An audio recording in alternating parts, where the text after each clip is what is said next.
మంచు ఫ్యామిలీ గొడవ hot topic గా మారింది. కుటుంబ వ్యవహారం పోలీస్ స్టేషన్ వరకు వెళ్లింది. మంచు మనోజ్, మోహన్ బాబులు పోలీసులకు పరస్పరం ఫిర్యాదు చేసుకున్నారు.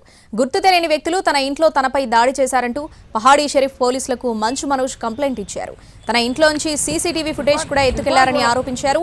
తనకు తన భార్యకు ప్రాణహాని ఉందని పోలీసులకు ఫిర్యాదు చేశారు. ఇటు మోహన్ బాబు కూడా సిపికి లేఖ రాశారు. తన కుమారుడు మనోజ్ మౌనిక నుంచి ప్రాణహాని ఉందంటూ సిపికి ఫిర్యాదు చేశారు. తన ఇంట్లోకి 30 మంది మనోజ్ మనుషులు దౌర్జన్యంగా ప్రవేశించారని మోహన్ బాబు ఫిర్యాదు చేశారు.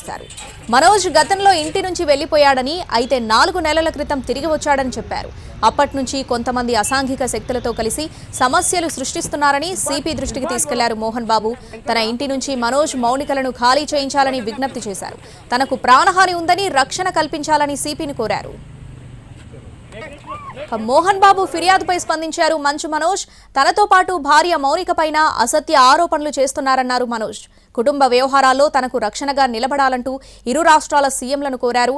కుటుంబ ఆస్తుల కోసం తానెప్పుడూ ఆశపడలేదని, కుటుంబ గౌరవాన్ని కాపాడేందుకు ప్రతిసారి ప్రయత్నించానన్నారు మనోజ్. వివాదంలో తన కూతురిని తీసుకురావడం బాధాకరమన్నారు. కొన్నాళ్ల నుంచి ఇంటికి తమ కుటుంబం దూరంగా ఉందన్నారు. తన ముందు కుటుంబ సభ్యుల్ని ఉద్యోగులు తీవ్రంగా కొట్టారని వాపోయారు మనోజ్. ఇంటిలో ఉండాల్సిన సీసీ ఫుటేజ్ కెమెరాలు మాయమయ్యాయన్నారు. తన అన్న విష్ణు దుబాయ్ ఎందుకెళ్లాడో అందరికీ తెలుసన్నారు మనోజ్. విష్ణు అనుచరులే సీసీ ఫుటేజ్ మాయం చేశారని ఆరోపించారు.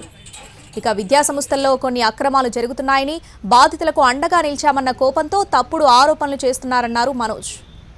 మంచు ఫ్యామిలీ గొడవ ప్రస్తుతం హాట్ టాపిక్ గా మారింది. ఈ కుటుంబ వ్యవహారం పోలీస్ స్టేషన్ వరకు వెళ్లింది. ఇక దీనికి సంబంధించి పూర్తి అప్డేట్స్ మా ప్రతినిధి రాధాకృష్ణ అందిస్తారు. రాధాకృష్ణ.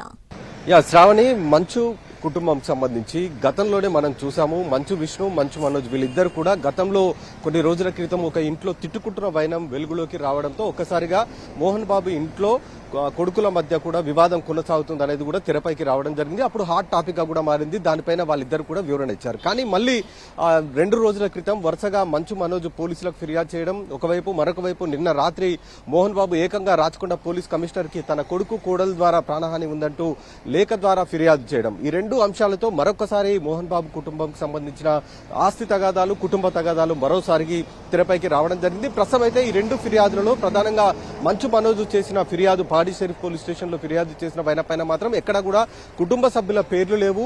కేవలం విజయ్, కిరణ్ అనే 2 వ్యక్తులకు సంబంధించిన పేర్లు మాత్రమే ఉన్నాయి. వాళ్ళిద్దరూ సీసీ కెమెరా ఫుటేజ్ ను మాయం చేశారు కాబట్టి వాళ్ళిద్దరిని కూడా విచారించాలంటూ కూడా అందులో ఆ ఫిర్యాదులో పేర్కొనడం జరిగింది. కానీ మోహన్ బాబు మాత్రం రాచకొండ సిపికి ఇచ్చిన లేఖ ద్వారా ఇచ్చిన ఫిర్యాదులో మాత్రం ఏకంగా తన కొడుకు కోడల్ పేరుని మెన్షన్ చేయడం, వాళ్ళిద్దరి ద్వారా తమకు ప్రాణహాని ఉంది, తమకు రక్షణ కల్పించాలని కోరడమే తీవ్ర వివాదానికి దారితీస్తుందని చెప్పుకోవచ్చు. నిన్న మధ్యాహ్నం వీళ్ళిద్దరి మధ్య రాజీ కుదిర్చేందుకు కొంతమంది పెద్దలు ప్రయత్నం చేశారు. దాదాపు 2 నుంచి 3 గంటల పాటు దానికి సంబంధించి చర్చలు జరిగాయి. కానీ దానికి సంబంధించిన చర్చలు సత్ఫలితాలు రాకపోవడంతో వెంటనే మనోజ్ వచ్చి పహాడీ షరీఫ్ పోలీస్ స్టేషన్ లో ఫిర్యాదు చేయడం జరిగింది. ఎప్పుడైతే మనోజ్ ఫిర్యాదు చేశాడో ఆ తర్వాత మోహన్ బాబు కూడా ఫిర్యాదు చేయడం జరిగింది. ప్రస్తుతానికైతే మనోజ్ ఇచ్చిన ఫిర్యాదు పైన 3 సెక్షన్ల కింద కేసులు నమోదు చేశారు. 329, 351 అలాగే బిఎన్ఎస్ యాక్ట్ 115 ఈ 3 యాక్ట్ల కింద కేసులు అయితే నమోదు చేశారు పహాడీ షరీఫ్ పోలీసులు. మనోజ్ ఇచ్చిన ఫిర్యాదు పైన అతని స్టేట్మెంట్ రికార్డు చేయడంతో పాటు ఆ ఇంట్లో పనిచేస్తున్న పని మనుషులు, ఇతర సిబ్బంది ఎవరైతే ఉన్నారో వాళ్ళందరి స్టేట్మెంట్లు కూడా రికార్డు చేయబోతున్నారు. అలాగే మోహన్ బాబు ఇచ్చిన ఫిర్యాదు ఏదైతే రాచకొండ సిపికి ఉందో అది పహాడీ షరీఫ్ పోలీస్ స్టేషన్ కి ట్రాన్స్ఫర్ కాబోతుంది. ఇక్కడ కూడా ఆ మోహన్ బాబు ఇచ్చిన ఫిర్యాదు పైన కేసు నమోదు చేసిన తర్వాత కూడా మోహన్ బాబు స్టేట్మెంట్ రికార్డు చేశారు. అలాగే మిగతా వారికి సంబంధించిన స్టేట్మెంట్లు కూడా రికార్డు చేసే అవకాశం కనబడుతుంది. దీనికి సంబంధించి ఇవాళ పోలీసులు మరొకసారి జల్పల్లిలో ఉన్న మోహన్ బాబు ఇంటికి వెళ్తారు. అక్కడ వీళ్ళందరి స్టేట్మెంట్లు కూడా ఇవాళ రికార్డు చేసే అవకాశం అయితే మనకు కనబడుతుంది. Shravani. Right Radhakrishna, thanks for the updates.